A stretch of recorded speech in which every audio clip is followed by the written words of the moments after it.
The hole in the song was moving when I found it, and it had already crossed 200 listening posts before anyone believed me. I was 4 hours into a standard shift in the gallery of Post-Anthem 9, third chair from the cold end, when the ninth ring's chorus came through my feed with a wrongness in it I had no word for. Not a noise, the opposite of a noise. A place in the song where the song simply was not. You have to understand what the song meant to us, and I will be quick about it, because the thing was already moving while I sat there doubting my own ears. The Vel Concordance is a civilization of listeners.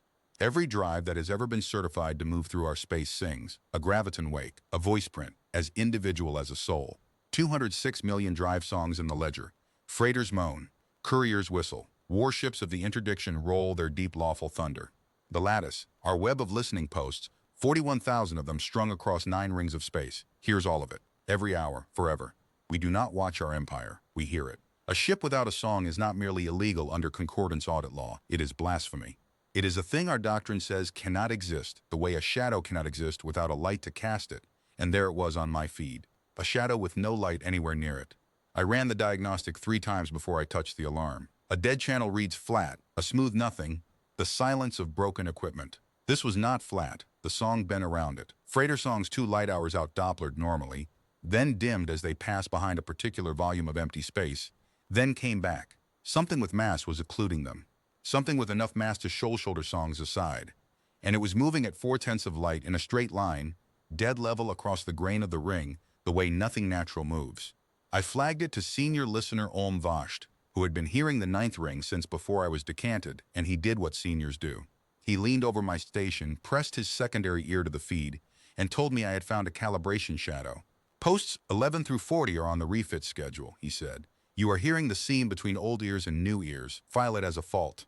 Vaults don't have velocity, I said. He listened again. I watched his breathing frills stop moving, which in a Vel of his age is the same as watching a man go pale. He stood there with his ear against my feed for 100 heartbeats. And then he reached past me and pulled the overlap from posts Anthem 8 and Anthem 10 without asking, which was a breach of gallery protocol, and he triangulated, which was an admission. 3 posts, 1 moving absence, confirmed against 3 independent ears. File it as a fault, he said again, quieter, and went to wake the postmaster, and that was the last calm hour of my life. The postmaster's name was Drevik Ol, and his first act was to recalibrate the entire post against the master tone, 6 hours of work done in 2, because the alternative to a calibration error was not a thing he was prepared to put his seal on. The recalibration came back clean. The hole was still there. It had moved 9 light minutes along its line while we checked our own ears, and it did not care that we had checked them. His second act was the one that mattered. He invoked Audit Statute 1, the oldest law we have, older than the interdiction fleets, older than 6 of the 9 rings. Every drive sings. An unsung drive is unlawful. An unlawful drive is reported up the chain within 1 watch, on pain of the postmaster's own certification. I watched him say the words into the relay with his seal hand shaking. This gray-heavy official who had spent 30 years filing convoy schedules, and I remember thinking that he looked like a man reporting that water had started flowing uphill. The ring answered the way the ring answers everything, with paperwork. A query came back within the hour demanding our maintenance logs. Then a second query suggesting, in the courteous language of the audit, that Post-Anthem 9 had a history of personnel inexperience, which meant me 3rd chair, 2 years certified, and that perhaps the contact should be reclassified pending review. Then a third message from the ring marshal's own flag clerk, asking one question with no courtesy in it at all. Had any other post independently logged the anomaly? By then, 11 had. 11 posts along a dead straight line 19 light hours long, every one of them reporting the same impossible thing, most of them having sat on it for a watch or more because no one wanted to be first. The hole was not new. The hole had entered the 9th ring through the Pelin shallows, a volume so quiet, so far from the lanes, that we kept only a thin picket of ears there, and it had been walking across our space for 6 days before a 3rd chair listener with no career to protect said it out loud. 6 days. I want that number remembered because of what came later. For 6 days, the most sophisticated listening civilization in the known galaxy had a 400,000-ton object crossing its sovereign space. And we heard nothing, because we had built an empire on the assumption that everything that moves makes a sound. The mass figure came from the convoy. That was the next thing, and it ended the argument about calibration forever. A bulk convoy out of the Threnody yards, 9 freighters and a militia escort, all of them singing their lawful songs, crossed within 40 light seconds of the hole's projected line. The escort was an old customs cutter with a proximity weave, a near-field mass sensor, crude as a hand on a shoulder. The weave snagged something. Logged it automatically the way machines log things, without fear and without disbelief. 411,000 tons. Velocity 4/10 of light, bearing constant, course constant, acoustic signature, null, null. The cutter's own instruments flagged the field as a malfunction, because in 200 years of concordance engineering, no machine had ever needed to record a moving mass with no song attached. There was no procedure for it. The machines did not believe their own senses any more than we did. Something the size of a capital ship had passed through the middle of a singing convoy, close enough that a hull watch with a good eye might have seen it occlude the stars, and the only reason we knew was that one obsolete sensor had reached out and brushed its shoulder in the dark. The convoy crews were interviewed, every soul within a day. None of them had heard anything. Of course, none of them had heard anything. One freighter hand, a tertiary cast loader who had been smoking a vapor stick at a viewport because regulations bored him, said he had seen a long black absence slide across the Telok Nebula's glow, like a blade laid over a lamp, and that it had windows. A single broken line of dim lights down the flank, he said, pale, steady, not running lights, windows with something behind them, lit for the comfort of whatever stood inside and looked out at us while it walked through the middle of our convoy without a sound. The audit struck his testimony from the record as unreliable. He was tertiary cast. I have thought about that man every day since. He was the first of us to see it, and we filed him under noise. After the convoy log, things moved the way they should have moved 6 days earlier. The contact was classified at the highest audit tier and given a designation, Null Contact Theta. The 9th Ring's defense pickets were brought to readiness. 40 squadrons, 6,100 lawful hulls, all of them singing their war songs into the dark, which I would later understand was the same as an army announcing its position with horns because it had never once fought an enemy it could not hear. Ring Marshal Kathavena, who commanded the 3rd Interdiction and had spent her career waiting for a war worth her rank, took personal command of the response. And the concordance audit itself, the prime auditor and the full bench, the body that certifies the ledger, the closest thing my people have to a council of high priests, convened an emergency session for the first time in 60 years. I know what the session concluded because all of us know now. The transcript is taught. But I want to mark what we were that first night before any of the rest of it. I stood my watch in the gallery with my feet open, 3rd chair, while the entire 9th Ring came awake around that crawling silence, and I felt the thing I would never have confessed to the audit. Not fear. Or not only fear. I had been raised in the song the way all Vel are, taught that the lattice was the ear of civilization itself, and that nothing in the heavens moved unheard. And here was a thing that moved unheard. It did not skulk. It did not run. It did not deviate 1 second of arc when 6,100 warships lit their drives around its line of travel. It crossed our empire at a constant speed in a perfectly straight line, the way a surveyor walks a field he intends to fence, and some small, disloyal chamber of my hearts looked at that straight line and felt not terror but awe, the kind you feel in front of weather. Om Vasht caught me listening to the whole with my eyes shut late in that first watch. He stood behind my chair for a while. Then he said the thing that the audit would spend the next 19 days refusing to say. That is a ship, Recevel, he said. Someone built that. Someone is standing in it right now, hearing everything we say about them, and we cannot hear them breathe. Pray to the song that they are only passing through. The next morning, the ledger itself came back with its answer, and the answer was the beginning of the panic. 206 million certified drive songs, 4,000 years of acoustic records. Every hull ever launched by every species the Concordance had ever audited, cataloged, taxed, or conquered. The archivist ran Null Contact Theta's mass profile, its velocity profile, the convoy weave log, the occlusion silhouette from 11 posts, every scrap we had against everything our civilization had ever heard. Nothing, no match, no near match, no family of matches. The silhouette matched no shipyard's geometry. The mass distribution matched no known doctrine of construction.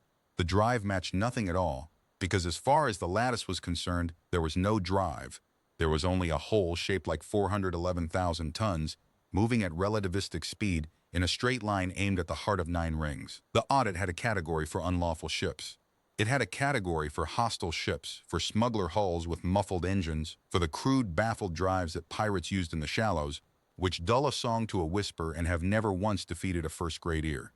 It had a category for everything, and that was the whole sickness of what we were. Theta did not fit a category. Theta was a category error, a whisper we could have hunted, a silence that walked. There was no statute, no doctrine, no prayer. The Prime Auditor's first proclamation went out to all 9 rings on the 2nd, day, and I will quote it exactly, because we engraved it on the audit hall's door afterward in shame. Citizens of the Concordance are advised that an uncertified vessel is transiting Ring 9 under absolute acoustic violation. The Concordance has heard every keel that has ever sailed. We will hear this one. The lattice does not fail. 11 posts had already proven the lattice had been failing for 6 days straight. The proclamation did not mention that. Proclamations never do. That same night, the third interdiction sailed, 812 hulls of the lawful line, singing banners of sound a light hour wide, the pride of a species that had never lost a war because it had never once been surprised. They sailed to find one quiet ship that was not hiding from anyone. I logged the whole all night from my third chair, and its line never bent. It was 22 days from the far border at its current speed. Whatever it had come to do, it was going to do it on schedule.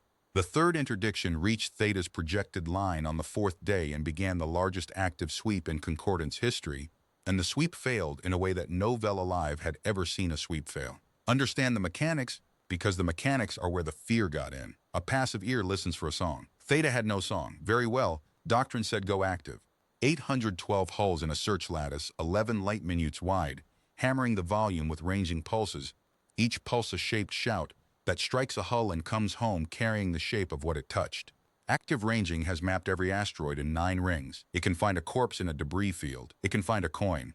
The pulses that crossed Theta's position did not come home, not weakened, not scattered. They went into the volume where 411,000 tons of mass demonstrably existed, and they did not come back at all. The wave techs aboard the flag triple-checked the emitters and then quadruple-checked, because a pulse that strikes nothing returns as nothing, but a pulse that strikes something must return as something that is not doctrine, that is physics. Somewhere inside that quiet volume, our shouts were being caught, held, and kept, the way a man closes his fist around a thrown pebble and puts it in his pocket. Squadron leader Van Adderall, commanding the picket screen, wrote in her log that night, "The contact is not evading our search. The contact is collecting it." The ring marshal did not transmit that log up the chain for 2 days. I understand why.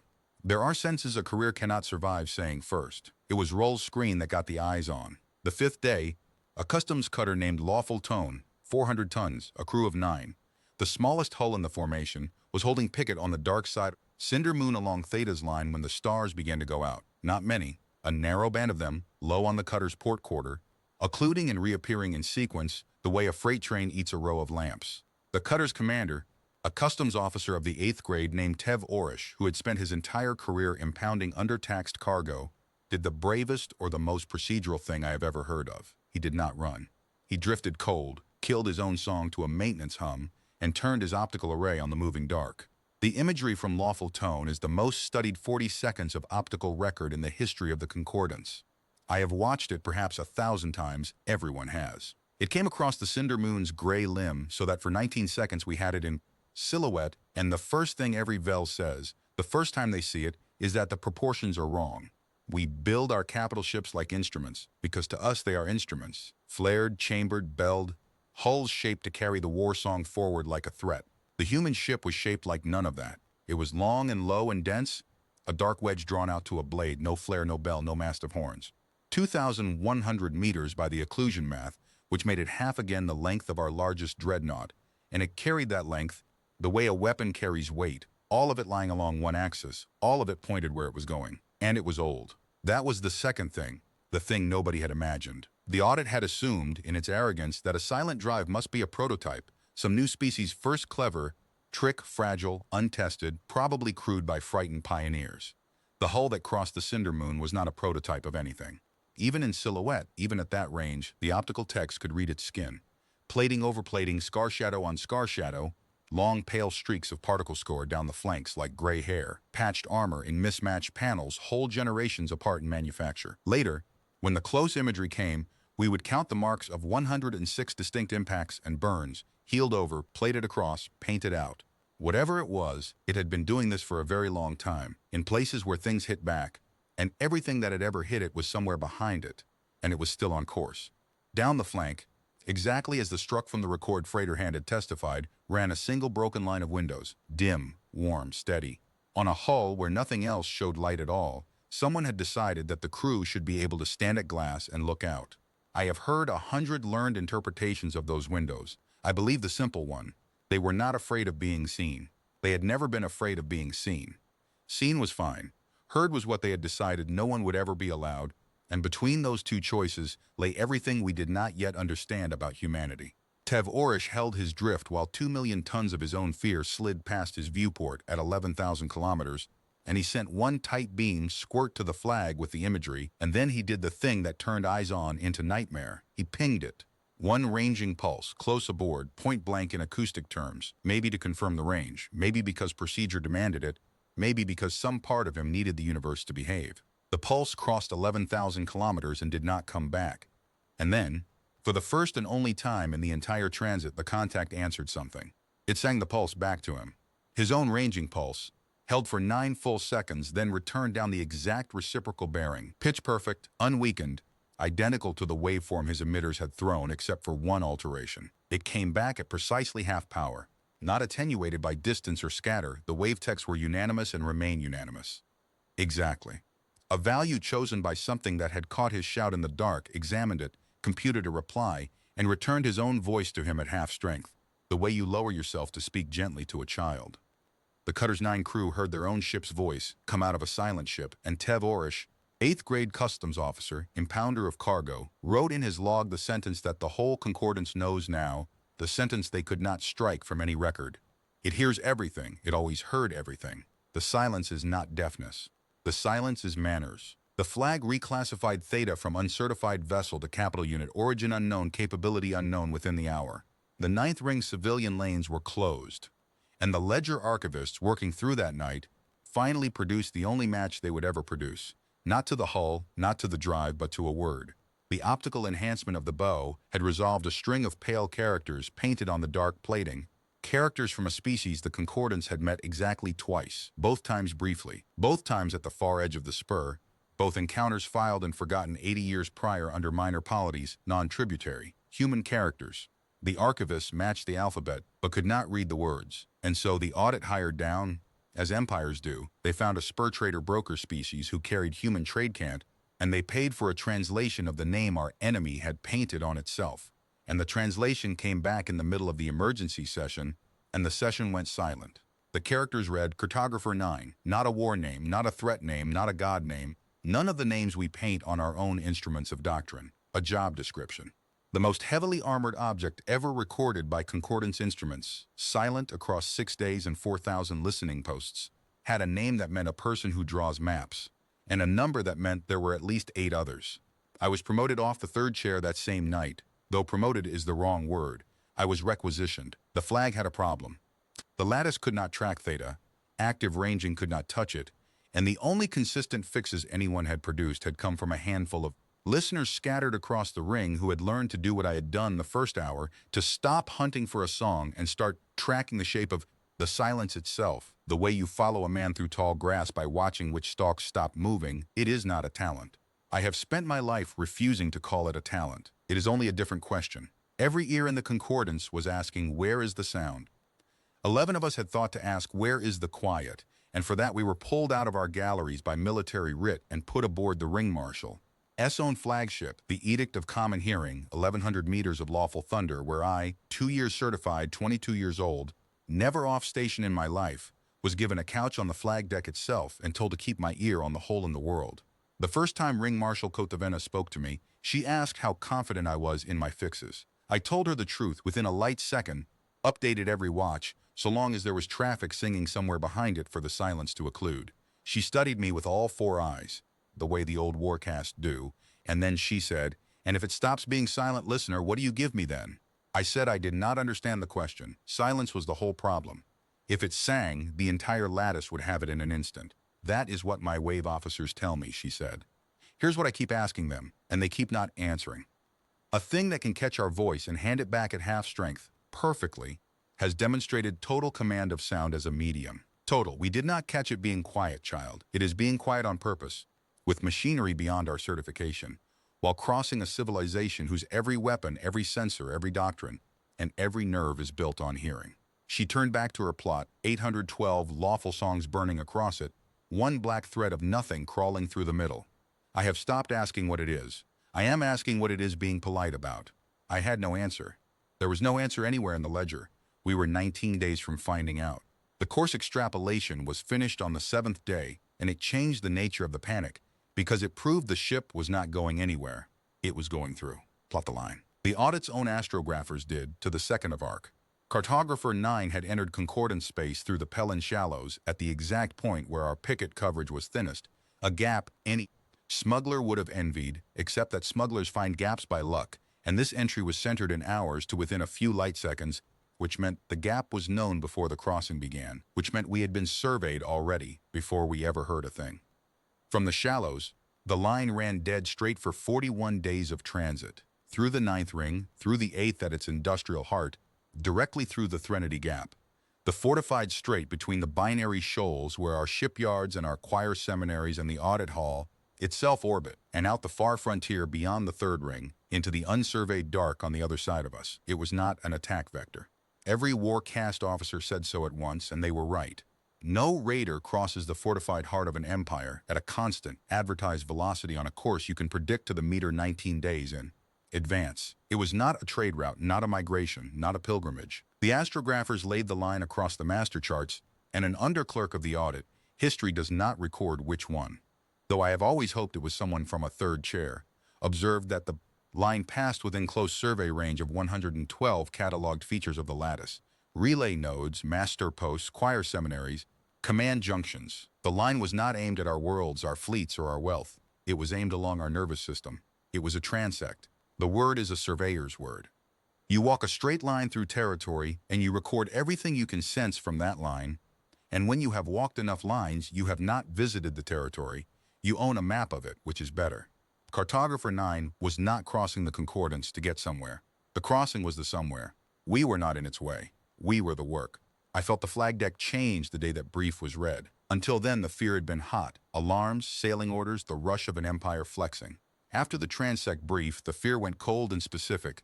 The fear of a householder who finds boot prints inside his fence and understands from their spacing that the walker was not hurrying, because the walker had measured the dog and did not rate it. Doctrine answered the only way doctrine could.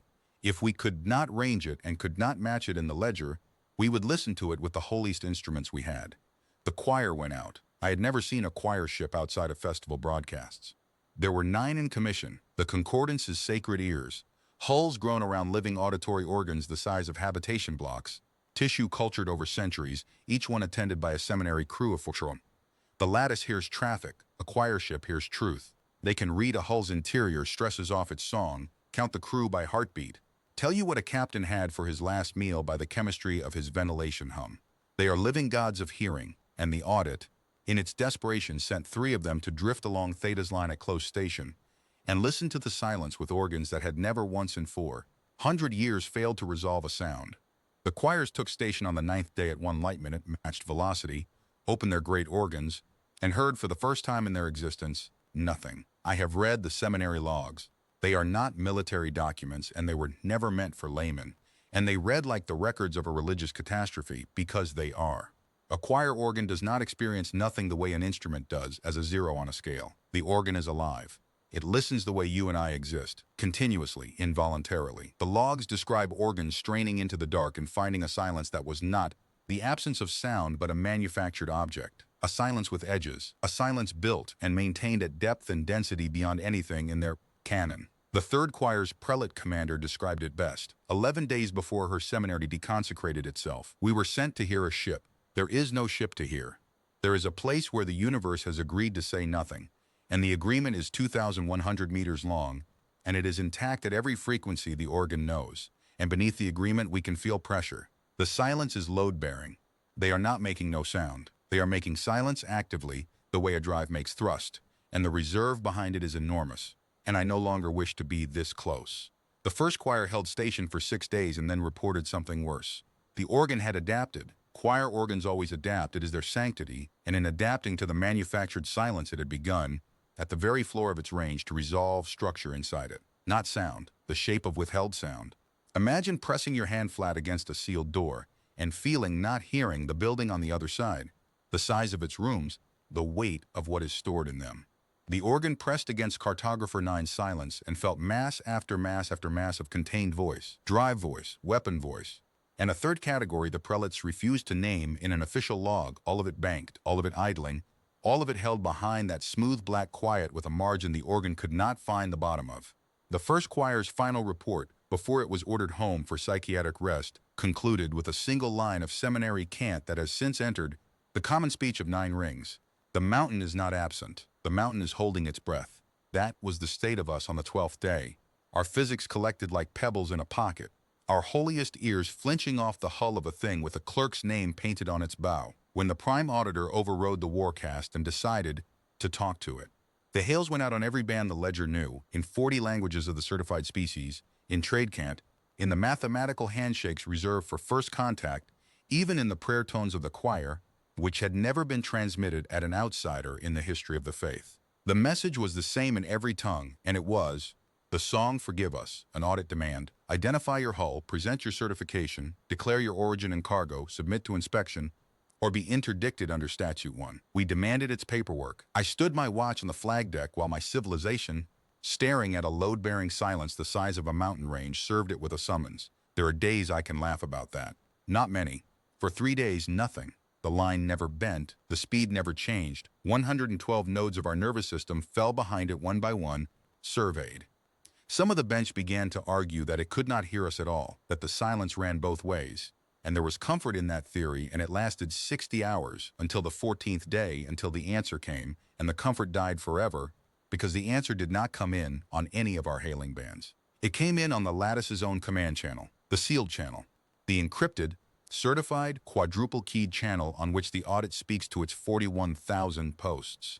The channel that is not connected to anything a foreign hull should be able to find. The channel whose keys rotate every watch. Every listening post in 9 rings received it simultaneously, in flawless audit dialect Vel, in a voice the text swore was synthesized from our own proclamation broadcasts, flat and level and courteous, with no urgency in it of any kind. And I was on the flag deck with my feet open, and I heard it arrive like everyone else, inside our own house, wearing our own voice. Concordance audit, this is Cartographer 9, Survey Command, Earth Still Fleet. We hold your transmissions, all bands, and your statute citation. Reply as follows. 1. Certification declined with respect. Your ledger records voice prints. We do not produce one. The instrument and the specimen are not in dispute, only the jurisdiction. 2. Our business is a chart, in progress for some time, of which your lattice is a component. Your grid is dense, disciplined, and very loud. It is admired. 3. We will cross the Threnody Gap in 5 days and exit your sovereign volume in 26.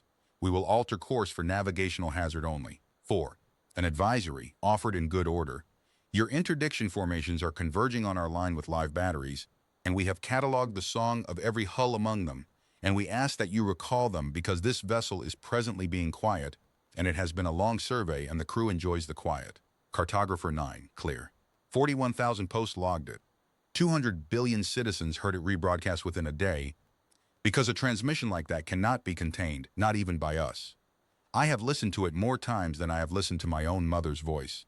And I will tell you, the 2 phrases that did the damage, the 2 phrases that emptied the harbors of the 8th ring and put prayer hues outside every seminary in the concordance. We have cataloged the song of every hull among them. The interdiction was the Hunter, 812 hulls, then 2,400 more sailing to join them. It had named us the specimens. It had been surveying our war fleet incidentally, the way a man walking a fence line counts the neighbor's cattle out of habit.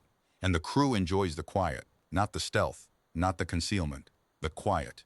As if the silence that had broken our physics, deconsecrated a seminary, and unmade 4,000 years of acoustic law was, to the people inside that hull, a comfortable evening.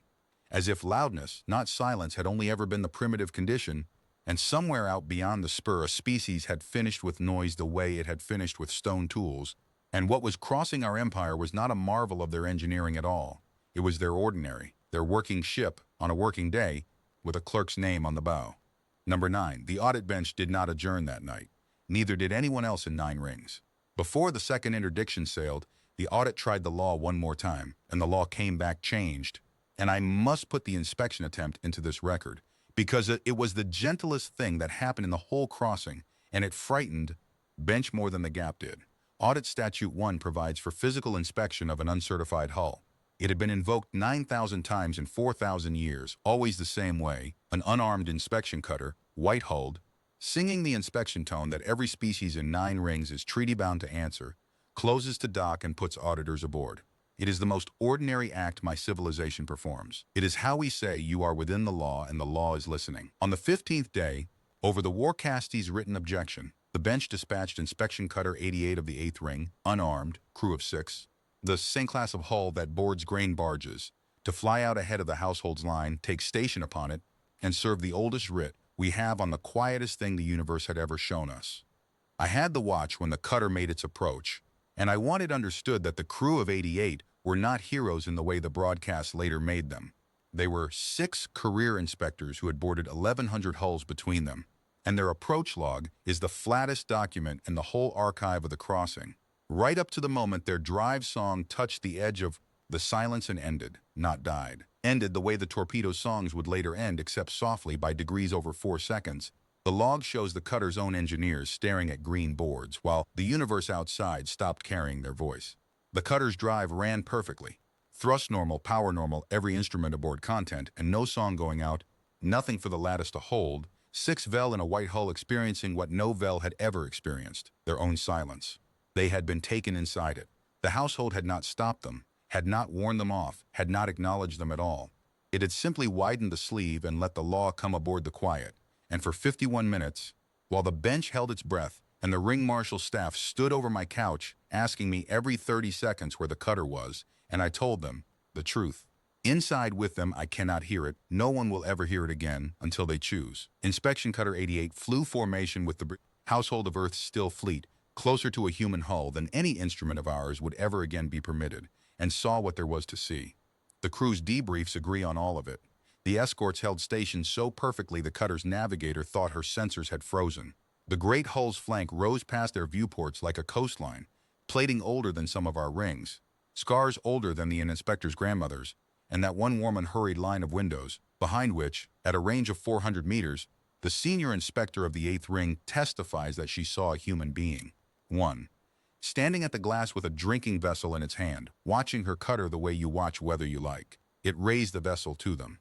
She is the only Vel who has ever seen a human, and her testimony before the bench complete was 11 words. It looked rested. Auditors, whatever that ship is doing, it is not straining. At minute 51, the cutter was returned. The crew described no force, no tractor, no instruction, only the silence flowing them gently back out the way a current hands a swimmer to the shore. Their own drive song restored to them at the boundary, like a coat handed back at a door. Docking was never offered. The writ was never acknowledged. And when the cutter's recorders were unsealed at the flag, every log of the 51 minutes was intact except the writ of inspection file itself, which was gone. Not deleted, the text insists, but answered. In its place in the writ's own legal formatting, in flawless audit dialect, a single document the bench has never published in full. I have read it. Most of it is a receipt, our writ, logged, acknowledged, declined with respect, jurisdiction noted, the whole grammar of our own law turned around with a clerk's precision. But the final line is in the public record, because the recording tech who found it fainted at her station, and her gallery mates read it over her shoulder, and you cannot seal what 40 people have wept at. The final line was this: your law is sound, you should be proud of it. It is simply not large enough yet. C9, Survey Command. At first, the bench convened in closed session for 2 days over those 2 words, and the Warcast got its second interdiction, and I think it was those 2 words that did it more than the burn, more than Tenevar, more than the gap to come, because everything else the humans had shown us has said you are small, and a proud species can armor itself against small. At first said something worse. It said, we have watched this before. It said, there is a curriculum, and you are early in it, and others have sat where you sit. It said, the thing no empire can hear and remain an empire. You are not exceptional, you are enrolled. The Warcast's reply to the advisory was the second interdiction, and I watched it assemble from the flag deck of the Edict of Common Hearing, and even now, knowing everything that came after, I will say it was the most beautiful thing the Concordance ever built. 2,400 lawful hulls, the shoal fortresses of the 8th Ring emptied, battle schwars of the line, lance frigates, the great belled dreadnoughts of the audit guards singing doctrine in formation so precise their songs, interlocked into one chord a light hour wide. Our species had ended 40 wars with that chord. Species hear it across the marches and certify their own surrender. It is the sound of inevitability, of a civilization that has never been wrong. Ring Marshal Kathavena did not intend to fire first. I will defend her on that point as long as I live, because I stood 20 paces from her plot for 19 days and I heard her orders. Her plan was pressure, close the Threnody Gap with mass, demonstrate the chord, force the contact to deviate, 1 degree, half a degree, anything. A thing that alters course can be herded. A thing that can be herded can be brought to audit. She wanted compliance, not wreckage. The Concordance has never wanted wreckage. Wreckage cannot pay certification fees. But first she needed what every commander needs and we had not once obtained. A fix that did not depend on 11 listeners' ears and a trail of occluded freighter songs. So on the 17th day, the Warcast did the most expensive thing it knew how to do, the lattice burn. Every post, every relay, every picket and buoy in a volume 40 light minutes across went active at once, full power, sustained, not ranging pulses but a flood, an ocean of shaped sound thrown from 40 directions at the same time, the entire grid converted from an ear into a lamp. You cannot collect an ocean. Catch and hold a pulse, yes. Drink a sea, no. For 9 seconds, the physics held, and across 9 seconds, 2,400 warships as receivers triangulated the shadow at the heart of the flood, and the Concordance got the only true silhouette of Cartographer 9 that was ever taken by our own instruments. I was watching the master plot when the shadow resolved. So I saw the silhouette arrive, and I saw it be wrong, and I heard 400 years of Warcast certainty leave a flag deck in a single breath. The shadow had too many edges. The optical record from Lawful Tone had shown us one hull, the long blade 2,100 meters, one silhouette, one ship. The lattice burn showed the blade exactly where my fixes had put her. It also showed, riding in the blade's acoustic shadow in formation so tight, they shared her silence the way chicks share a wing. 6 more shapes, smaller, 300 to 400 meters each. Lean, finned, identical, arranged in a hexagonal escort about the great hull with a spacing so constant that techs first read them as instrument echo. They were not echo. Each one independently occluded the flood. Each one was its own manufactured silence. They had crossed 4,000 listening posts inside her quiet, never once detected, never once suspected, not by the lattice, not by the choirs, not by me. And I had been listening to that one hole in the world for 17 days and had never imagined the hole had structure inside it, that the silence was not a ship but a formation, not a wall but a household. 7 hulls, we had been counting one. And in the last second of the 9, as the flood collapsed and the shadow faded, the burn resolved one more detail. The one the Warcast classified instantly, and the one that leaked anyway. Because 40,000 technicians saw it. All 6 escorts changed attitude during the burn, smoothly, simultaneously, without a sound. 6 bows rotating outward through the flood, each one settling onto a bearing, and the bearings were the 6 densest concentrations of second interdiction hulls. Our lamp had touched them, and they had turned in their sleep and faced us, all of them, everywhere at once. And then the dark came back down over the whole household, and the line went on, 4/10 of light, straight as law. The ring marshal stood over the frozen plot for a long while. Then she said, to no one in particular, in the dead-level voice the old Warcast use when doctrine has run out, we lit the grass to count one walker. There is a patrol in the grass. Signal the audit. The survey vessel is under escort, 6 combatant hulls, design unknown, capability unknown, and they have done us the courtesy of showing us that they know where every one of my squadrons is. She looked at the black thread on the plot a moment longer and added, quieter, the sentence her own log preserved. It answered our census. That was a census. They are letting us count them, because the count does not matter.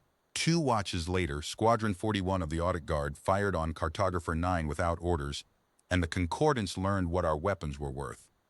I will be fair to Guard Leader Mosh Tenevar, because every Vel since has needed him to be a fool, and he was not a fool. He was the best gunnery officer of his generation. And that was precisely the disease. His squadron, 60 hulls, lance frigates, and 2 belled cruisers, held the picket nearest the line when Burns' silhouette went out to all commands. Tenevar looked at the same shadow everyone looked at.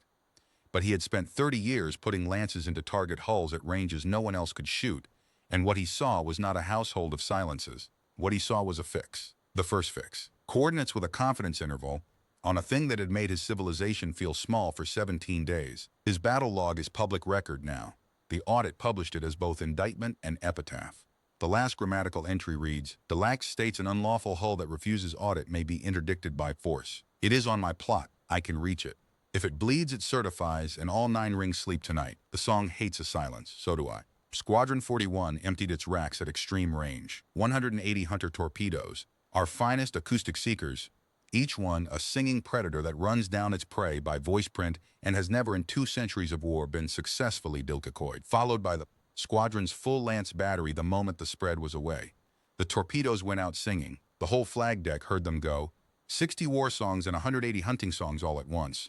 The loudest thing our species does, hurled at the quietest thing in the universe. What happened next took 11 seconds, and the wavetext needed a month to reconstruct it, and I needed no reconstruction at all, because I was the one with my ear inside the silence, and I am the only Vel who heard it from the inside. This is what I heard, and the audit can keep its month of analysis. The torpedoes crossed into the household's quiet, and one by one, in the order they arrived, their songs were taken away from them, not jammed. Jamming is a shout over a voice. Jamming is loud. I know what jamming is. This was subtraction. Each hunting song simply ended mid-phrase, the way a word ends when a hand covers a mouth. 180 voices unmade in under 4 seconds, and with their voices went their minds, because an acoustic seeker without acoustics is a falling stone. 180 of the deadliest machines we have ever built coasted through the formation they had been sent to kill. Blind, mute, harmless, and were allowed to drift out the far side intact. Not one was destroyed. Understand this, because every Vel now living understands it, and it is load-bearing for everything we have become since. They did not destroy our weapons. Destruction would have been a sound. They silenced them. The way you take a whistle from a child, not because the whistle threatens you, but because the noise is tiresome, and they did it to lances as well. 60 hulls worth of directed energy fire that crossed the household's boundary and arrived nowhere any instrument could find, energy that went somewhere and has never been accounted for. 11 seconds of the Concordance's full martial voice poured into a quiet that drank it without a ripple and remained at the end exactly as deep as before. Then the household answered Squadron 41. The answer took 1 second, and it was the most frightening thing the Concordance had ever heard, precisely because of what it was not. Each of 10 of our 60 hulls received, on its own internal command channel, the channel between a Vel captain and his own gunnery decks, the most private nerve a warship has, a single transmission in flawless audit dialect, in that same level synthesized voice. 60 ships, 60 simultaneous private deliveries. The transmission was each ship's own complete firing solution returned to it, every lance bearing, every torpedo seeker key, every rack timing, the exact order of 10 of our salvo as he had fired it, appended with one suffix in trade cant, the same 9 words to all 60, and the words were these, received in full, filed under noise do not repeat, no deaths, no return fire, no second sentence. The line did not bend, the speed did not change, the silence closed over the household, and the survey went on. And Squadron 41 drifted in formation with every weapon intact and every soul aboard alive and learned, along with 200 billion citizens of 9 rings, what it feels like when an apex examines your worst and writes it down and files it. Mosh Tenevar was relieved of command by his own hand before the audit's writ reached him. His epitaph among the warcast is one line, and it is just. He fired the finest salvo in Concordance history, and the enemy graded it. That night, the 8th Ring's civilian traffic stopped on its own. No order, just 200,000 lawful hulls going due ground, harbors choked, lanes empty, the busiest ring of the loudest civilization in the galaxy holding still. And for the first time in recorded history, the Lattice's night watch logged the ambient song of the Concordance itself dropping by half. The audit called it panic. It was not panic. I knew what it was because I felt it in my own hearts. 200 billion people had listened to 180 hunting songs be subtracted from the universe, and some animal part of every one of us had reached the same conclusion at the same hour. We were trying to be quieter.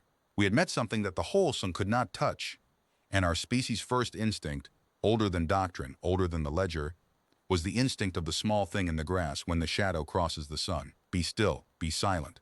Maybe it only wants to pass. And 5 days ahead, at the narrowest water of the Threnody Gap, the Prime Auditor was assembling 26,000 warships to make sure it could not.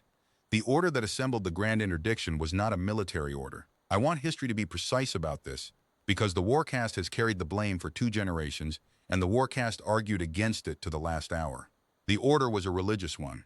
It came down on the 20th day from the Prime Auditor himself, Sebastian the Unbroken Meter, 11th of his line to hold the bench, and it was read aloud in every seminary and every gallery and every flag deck in 9 rings, and I stood at attention on the Edict of Common Hearing and heard my civilization choose. I can recite it entire. We all can. It is taught now the way the proclamation on the audit hall door is taught, as a warning in our own handwriting. The heart of it was this. The Concordance is not a territory. Territories survive trespass. The Concordance is a covenant that all things which move shall be heard, and all things heard shall be entered in the ledger, and that by this hearing the dark between stars is made lawful. The vessel now crossing us has not violated our border. It has violated the covenant. It demonstrates before 200 billion citizens that a thing may move and not be heard, that the ledger may hold 206 million songs and miss the one that matters, that silence may walk through the middle of the law at 4/10 of light and be more orderly than the law. If this is permitted to finish its crossing, every certified species in 9 rings will have watched it be permitted, and the covenant will not fall in our generation, but it will fall. The gap is therefore closed. The ledger will hear that hull sing, or the ledger will hear it die. The odd accepts the cost in either coin. The ledger will hear it sing or hear it die. 200 billion citizens heard that sentence. I have often wondered whether the crew of Cartographer 9 heard it too, on our own command channel, in our own voice, and I have stopped wondering, because of course they did. They held our transmissions, all bands. They heard the sentence, and they heard the cost accounting in it, and they did not bend their line by 1 second of arc. And I understand now that this too was an answer, and the answer was, your covenant is yours, our course is ours. We have read both documents, and only one of them is enforceable. The grand interdiction assembled at the Threnody Gap across the next 4 days, and I will give it to you the way I gave everything to the Ring Marshal, in numbers without poetry, because the numbers are the poetry. 26,112 hulls of the lawful line, every interdiction fleet of the inner rings, 4,000 lance frigates, 900 belled dreadnoughts, the 6 remaining choir ships, recalled from sacred duty and stationed as living fire control, their organs slaved to the gunnery grid, a thing never done in 400 years, the holiest ears we had, conscripted into a targeting solution. The gap itself, the narrowest strait in 9 rings, 11 light minutes of clear water between the binary shoals, mined across its full width with 30,000 Singer mines, and closed at the far end by the shoal fortress's fixed batteries, which are the heaviest guns my species has ever cast. Behind the gun line waited the audit hall's own orbit, the seminaries, the yards. Everything we were gathered behind everything we had across the one stretch of space the trespasser had published 19 days in advance that it would cross. We knew it knew. That must be said plainly. There was no ambush in the gap, and no officer pretended there was. Cartographer 9 had logged the song of every hull that sailed to meet it. It counted our mines as they were laid. We know this because its final advisory enumerated them to the mine before our own engineers had finished reconciling the inventory. The grand interdiction was not a trap. It was an ultimatum with 26,000 signatures parked in the road, and the household of silences came on toward it at 4/10 of light, straight as a meridian, and made no preparation that any instrument of ours could detect, because it had been ready since before we knew it existed. Ready is not a state they enter, I told the Ring Marshal once in those last days. It is a state they never leave. She did not reprimand me. By then, she was using my fixes for the fleet's master plot and my phrasings in her dispatches, the third chair's ear pressed against the universe on behalf of 26,000 ships. And what I heard in those 4 days, I put in a report that I believe shortened the war that never happened, even though the audit redacted it then and has never unsealed it since.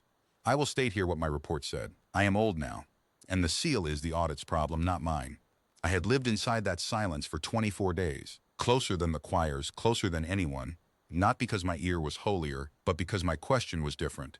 And in the last days before the gap, with the household crossing the 8th ring's dense traffic shadow, I finally heard the thing the burn and the choirs and the wave techs had all missed, because all of them were measuring the silence's depth, and none of them had thought to measure its width. The silence was not a hull effect. It was not 2,100 meters long. It was adjustable, and it was being adjusted constantly with a precision that did not bear thinking about, narrowed in empty water to a sleeve barely wider than the formation, then flared gently wherever the line carried the household near traffic, spread like a hand over the songs of passing freighters so that no Vel crew would suffer the wake of 7 relativistic masses crossing their bow. They were shielding our shipping from their own passage.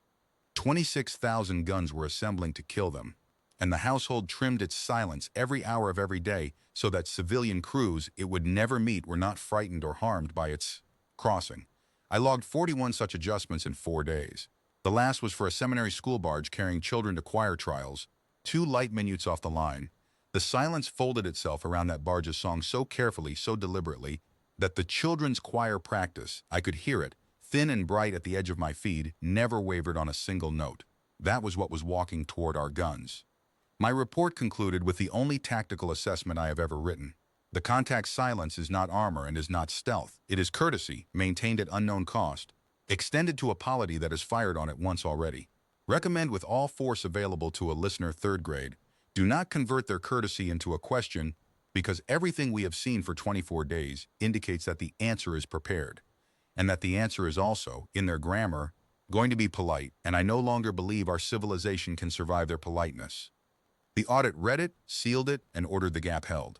I do not say my report would have changed the bench's ruling. The covenant was at stake, and benches do not repeal themselves. But it is in the record, under seal, dated before the event, and that is all a listener can leave behind. Proof that someone heard correctly, even once, even from the third chair. On the 25th day, with the household 11 hours out from the minefield's leading edge, Cartographer 9 transmitted for the third and final time. Command channel again. All posts, all hulls, all rings, our own voice. Level as still water. Every Vel alive can recite it. We do not teach it. It does not need teaching. Concordance audit Cartographer 9. Final advisory of this crossing. Your formation at the straight numbers 26,112 hulls, 30,040 mines, 6 choir auxiliaries, and the fixed batteries of 2 fortress shoals. The chart of your lattice is complete to the 91st percentile. We require 11 minutes of transit through the strait. We are coming through on the published line, at the published speed, at the published hour. We have been quiet for a long time, in your volume and others, and quiet is our preference and our gift, but it is conditional. And the condition is the line. Stand off the line. To the captains and crews on the plot before us, separately and in respect. You have built the finest instrument of hearing in the recorded galaxy, and we have enjoyed surveying it, and none of what follows is required to happen. Clear the line, and this remains the quietest day of your history. Hold the line, and we will introduce ourselves properly, once in your own medium. Your ledger asks that every keel be heard. Be certain, be very certain, auditors, that this is what you are asking. Cartographer 9, clear. 11 hours. The prime auditor spent them in session. The ring marshal spent them redressing the fleet's ranks, and I will testify forever that she used those hours to quietly rotate every conscript, crew, and every cadet hull out of the strait's first echelon and into the reserve shells. 1,200 ships worth of the young and the green moved out of the line in the name of formation hygiene, and if the audit ever wishes to know why the warcast worshipped that woman, there's the reason, in the maneuver logs written in her own seal hand. I spent the 11 hours at my couch, doing the only work I was certified for, listening. And at the floor of my feed in the last hour, beneath a silence I had lived inside for 25 days, I heard the only sound Cartographer 9 ever let slip ahead of the gap, or no, let me be accurate. It has taken me a lifetime to learn to say this accurately.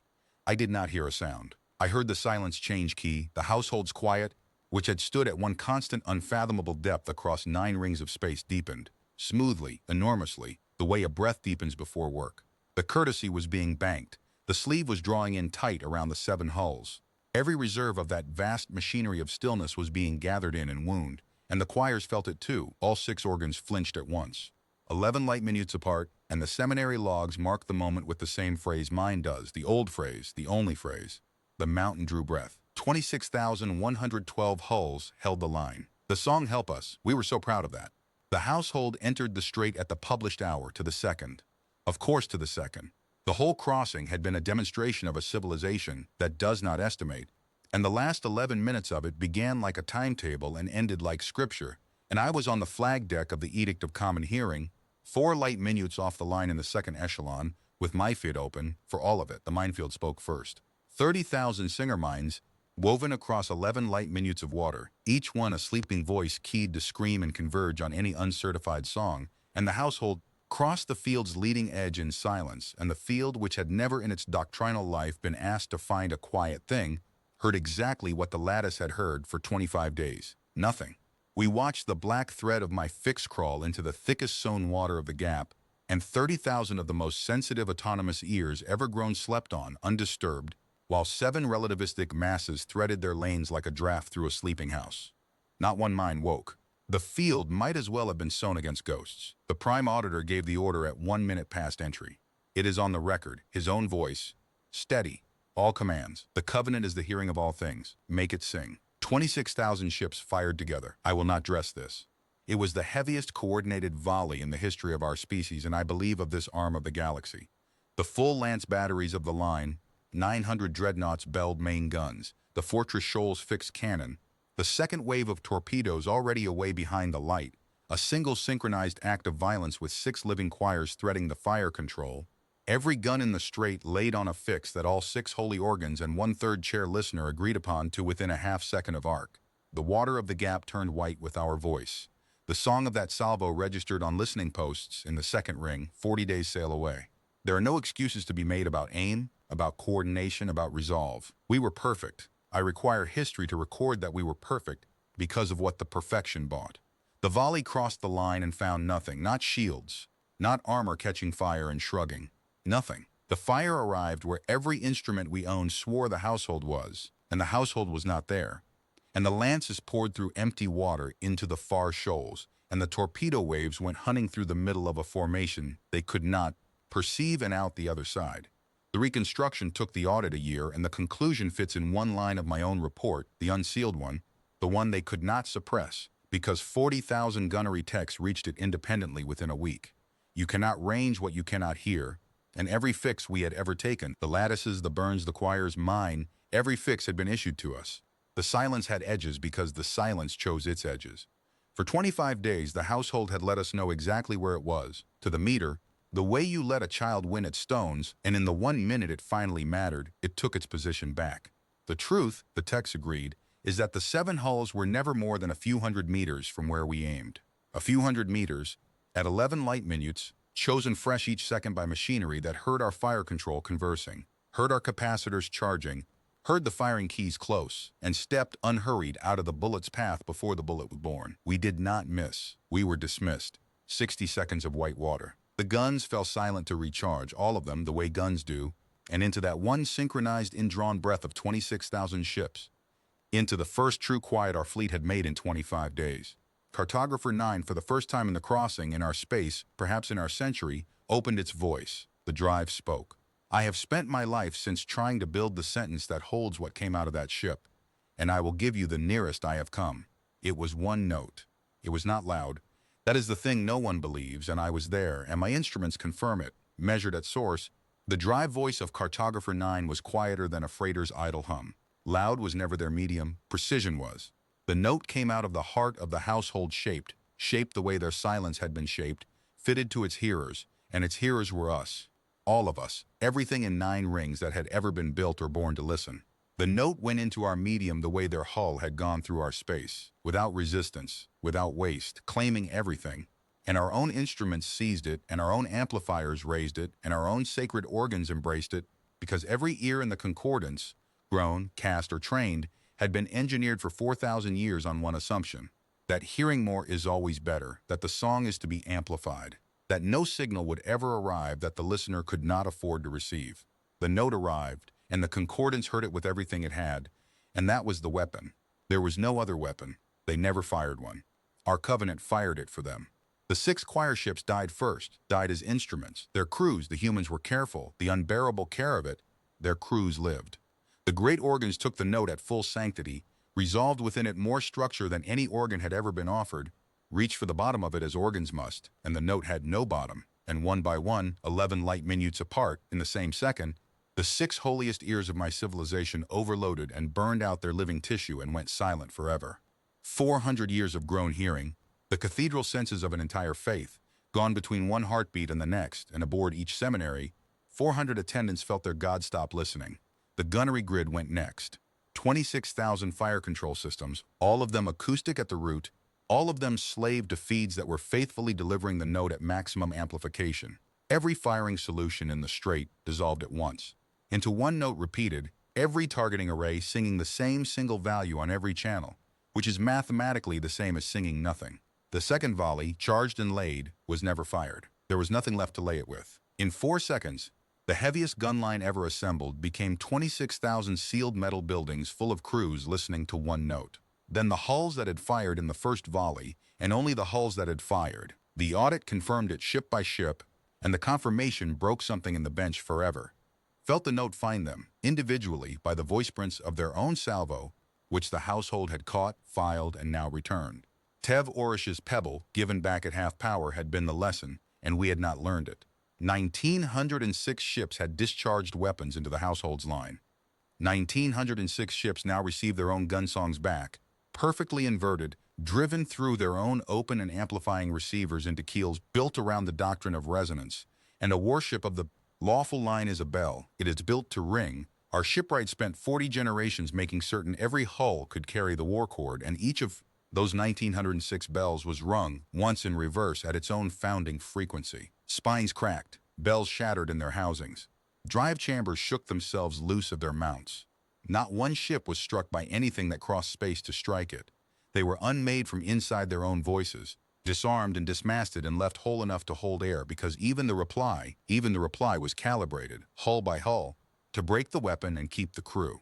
Our own analysts wrote it in the formal damage assessment, language I never thought the warcast would seal into a public record.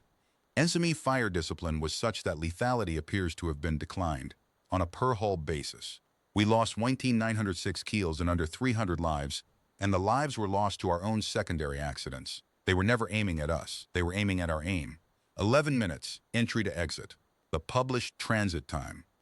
While our line rang and went dark around it, the household of 7 crossed the strait at 4/10 of light without deviating, decelerating, or repeating itself, straight down the lane it had drawn through the heart of our covenant, and out. And as the note released our feeds at the strait's far gate, as 26,000 crews knelt in the wreck of their hearing, the silence of Cartographer 9 closed back over the gap like deep water over a stone, and the crossing resumed as if we had been weather. I was the only listener in the second echelon whose ear came through intact, and the audit's inquest spent years on the question of why, and the answer is in my first hour at the third chair, if anyone had cared to look. Everyone in 9 rings was listening to the note. I was listening, as I had been for 25 days, to the silence around it, and so I alone had my gain at the floor instead of the ceiling when the voice opened, and I alone heard the note the way it was spoken instead of the way it was amplified, quiet, shaped, almost gentle, and I am the only Vel who can testify to what was inside it. The wave texts are correct that it carried structure. The seminaries are correct that it had no bottom. But it was not a scream, and it was not a judgment, and it was not even, in their grammar, a weapon. It was an introduction. It said one thing 11 minutes long, in perfect audit dialect, built from the harmonics of our own ledger's master tone, and what it said was its name. Cartographer 9 Survey Command, Earth's Still Fleet. They told us who they were, once in our own medium, exactly as they had promised, and the telling disarmed an empire, and then they stopped talking, because the introduction was complete and quiet is their preference and their gift. And I have never again heard any human make any sound at all. The arithmetic of the 11 minutes was published by the audit 1 year later, because 200 billion citizens already knew it, and the bench had learned at last the cost of proclamations. I will set it down as the record sets it down. Hulls committed to the Threnody Gap, 26,112. Hulls that discharged weapons, 906. Hulls lost, 906. Every keel that fired, no keel that did not. Lives lost, 281, all to our own ruptures and falls and fires, not one to a human weapon because no human weapon was ever fired. Choir Ship 6 committed 6 silenced forever, crews unharmed. Singer mines, 30,040 sown. 30,040 recovered intact, asleep, unfired. Fixed fortress batteries, discharged once. Both fortresses' fire control returned their own solutions appended with the 9 words, and the guns never bore again.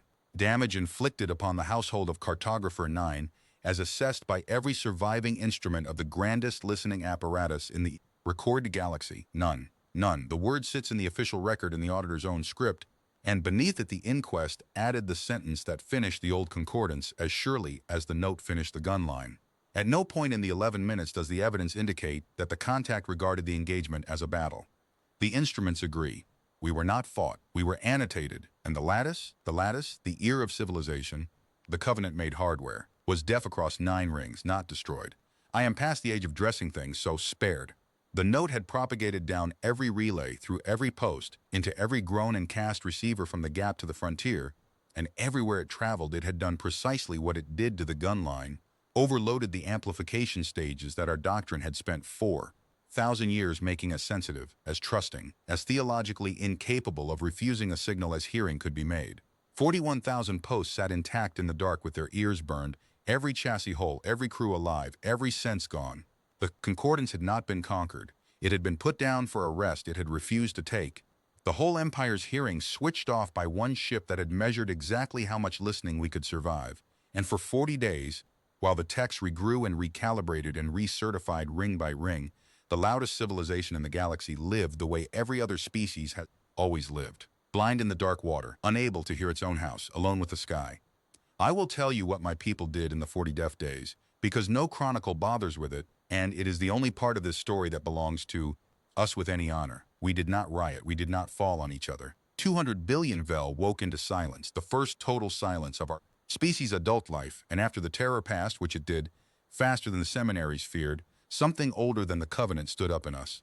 Convoy sailed by sight, hull to hull, the old close formations out of the founding eras, ships keeping station by the light of each other's windows the way that human hull had kept its single warm line of glass. Postmasters with no posts walked their galleries and found their crews singing, voice singing, the body's own sound, which the lattice age had let wither. Because in a deaf empire, the only song you keep is the one you can make yourself. My own gallery at Anthem 9, when I finally rotated home, met me at the airlock and did not ask one question about the gap. They asked what I had heard inside the note. They were the only ones who ever asked the right question. And they were third chairs and cargo clerks, and one struck from the record freighter hand, whom I had personally tracked down and recertified with my own seal, the first signature of my new office, the man who saw the windows before any instrument believed they existed. Because there was a new office by then, the audit, to its lasting and surprising credit, did not rebuild the lattice as it was. The bench that reconvened in the deaf days was not the bench that had closed the gap. Sebastian the Unbroken Meter resigned his seal into the keeping of his own inquest, and the Covenant was amended in open session. Every ring voting, and the amendment is 14 words, and I drafted 9 of them. The ledger shall record what is heard, and also what is heard to be missing. They built a second book, they had to, because on the 31st Death Day, as the first regrown master posts came back to certification and opened their new ears on the dark, the recalibration teams found what every Vel now knows they found, and the finding is why my office exists, and why I have written this testimony, and why no Vel of my generation has ever again used the word empire with a straight face. The new ears were better. Regrown tissue always is. Burned-in assumptions do not survive the burning. And the first thing the better ears resolved, in the floor of the song, in the quiet places our proud old lattice had spent 4,000 years certifying as empty holes, moving holes, quiet, deep, disciplined, adjustable silences, walking through the floor of the universe in dead straight lines. 2 in the outer ninth, 1 threading the Pellan shallows where our coverage had always been thin, and we had always assumed thin meant nothing was there to hear. 1 I confirmed this fix myself with my own ear before the bench under oath, 1 crossing the 5th ring's pilgrim lane so gently, flared so wide and soft around the shrine traffic that it could only have been doing what I had watched the household do for a school barge full of children. 4 contacts in the first survey, 11 by the end of the year. None of them entered, none of them announced. None of them, cartographer 9, whose line had exited our frontier on the 41st day of the crossing exactly as published, and whose silence I would know anywhere in this universe the way you know a voice. They had always been there. That is the finding. That is the whole finding, the one the old lattice could never have made, because the old lattice was built on the theology that hearing everything and hearing everything loud were the same act. Earth's still fleet had been walking its transects through our volume, through everyone's volume. The diplomatic packets confirm it now. The spur polities, the marches, the old enemy reaches, every singing civilization of this arm, for longer than the concordance has had its covenant, quietly, carefully, stepping around our children. Drawing the map, we were never undiscovered. We were long since charted, filed, and respected the way a surveyor respects a river he has no need to dam, and the only reason we ever learned any of it, the only reason, and I require my species to look at this squarely, is that 1 working ship on 1 working transect declined to hide a crossing it could have hidden, published its course, accepted our summons, our salvo, and our grand and perfect ambush, and introduced itself once in our own medium on its way through. The inquest asked me, under oath, in the last session, the question the whole testimony had been walking toward. Listener Adept Theon, you heard the contact more closely than any living Vel. In your assessment, why did it let us see it at all? I gave the benchiner I had been carrying since the 24th day, since the school barge, since the silence changed key like a breath drawn before work, and the answer is in the record, and it has been called the most arrogant sentence ever spoken before the audit, and also the only true one, and it is both, and here it is. Because the chart was finished, I said. Because a survey of an instrument is not complete until you have heard the instrument played. We spent 26,000 ships asking what the silence was hiding, and the silence was never hiding anything. It was holding the pen, the lattice, the choirs, the covenant, the gap, all of it, all of us, every certified song in the ledger of 206 million, we are 1 entry in a book. So much larger than ours that our whole song fits on the line where the surveyor wrote. Inhabited, loud, promising, handled gently. They were not quiet because they feared us. They were not quiet because they hunted us. They were quiet auditors, the way an adult is quiet in a house where children are sleeping. And once on their way through, because we demanded it under our own statute and sealed the demand with a volley, they opened the door and turned on the light and said their name, and let us see how gently a thing that size can close a door. There is one further finding from the years after, and it belongs in this testimony because it is the finding that turned our humiliation into something my species could finally use, which is perspective. When the deaf days ended and the concordance went looking for understanding instead of guns, the audit did what it should have done on the first day. It asked the neighbors. Formal inquiry packets went out to every polity in treaty reach. The spur brokers, the marsh confederacies, the old enemy reaches of the Kassane, species we had fought, taxed, certified, and ignored for 40 centuries. The question was carefully drafted and deliberately humble. Has any vessel of the polity calling itself Earth's Still Fleet ever crossed your sovereign volume? The answers took 3 years to assemble, and the assembly is called the Quiet Census now, and it is the most consulted document in the registry's hall.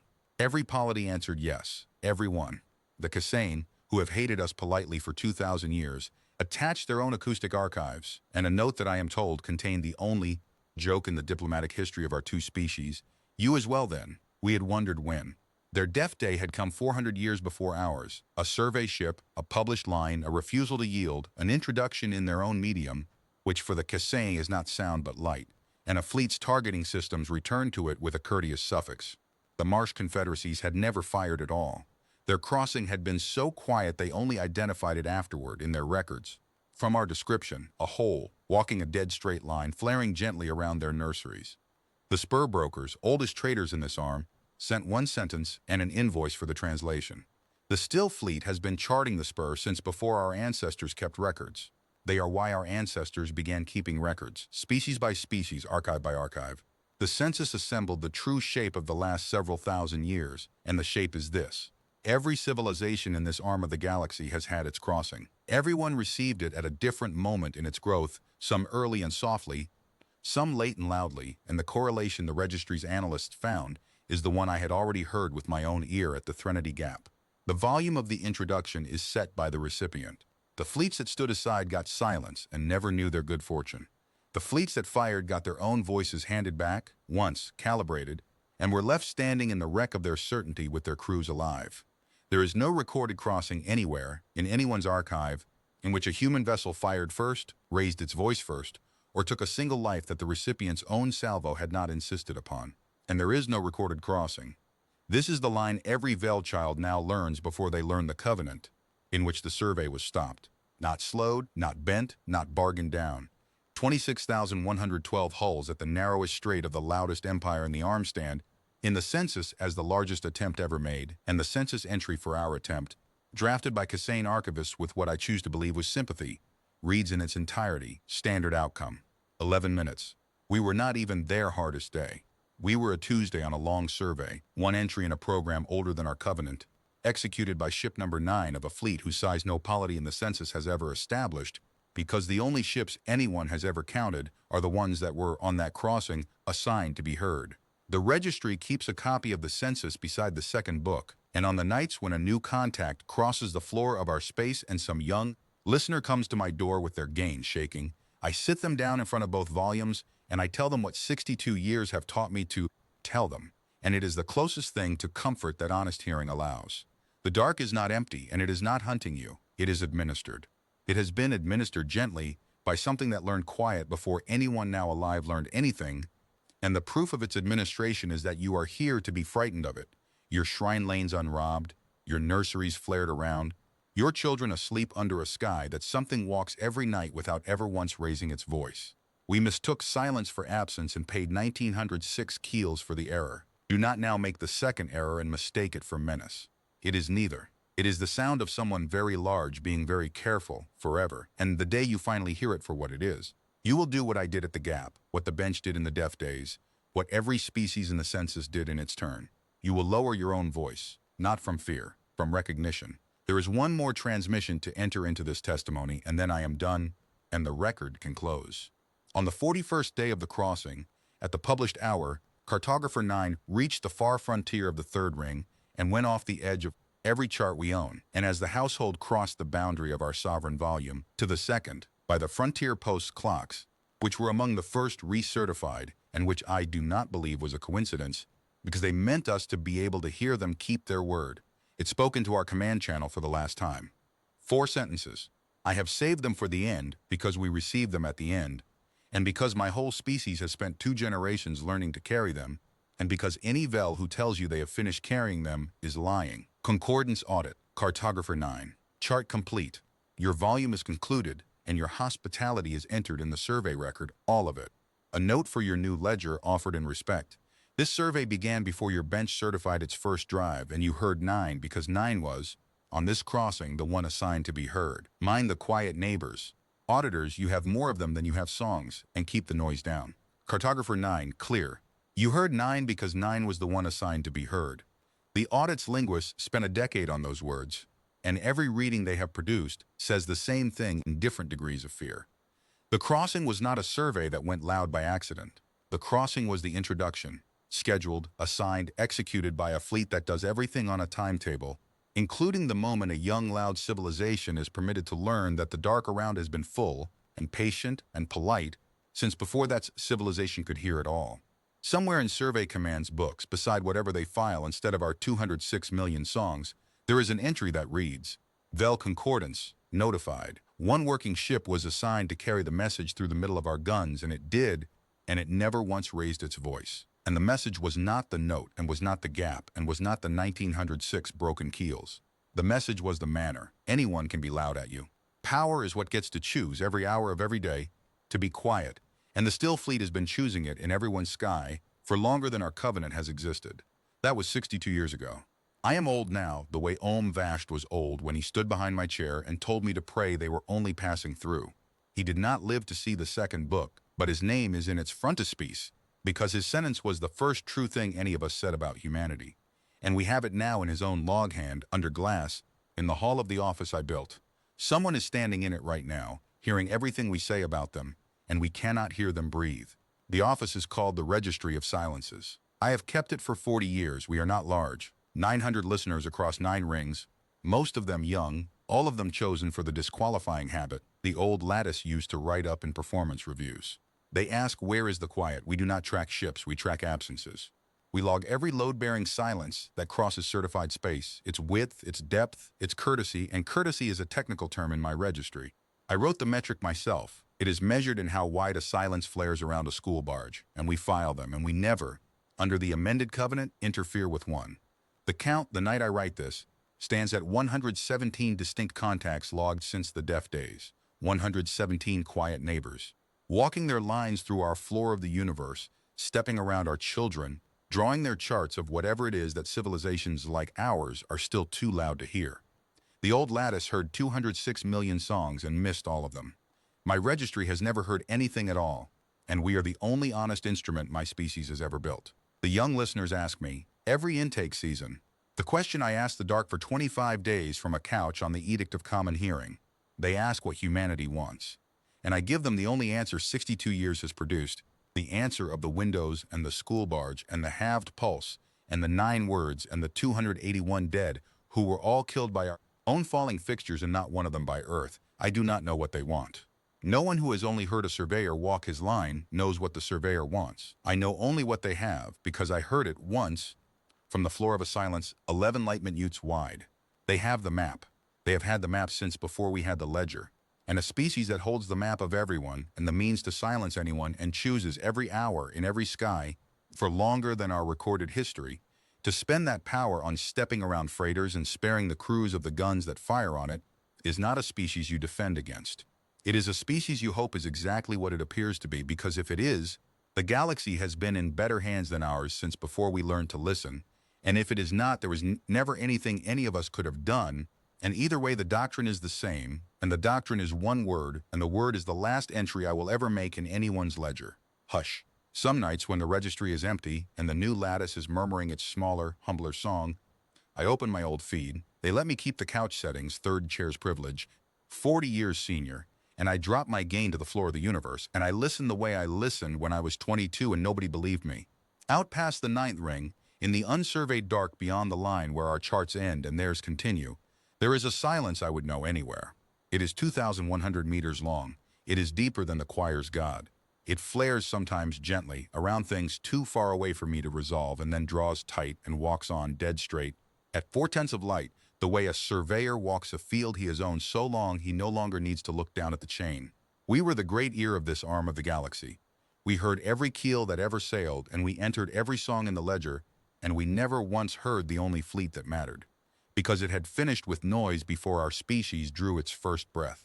The Concordance certified 206 million voices. Earth never certified one. It did not need to. The quiet was already theirs, all of it, everywhere, and they had simply been letting the rest of us talk.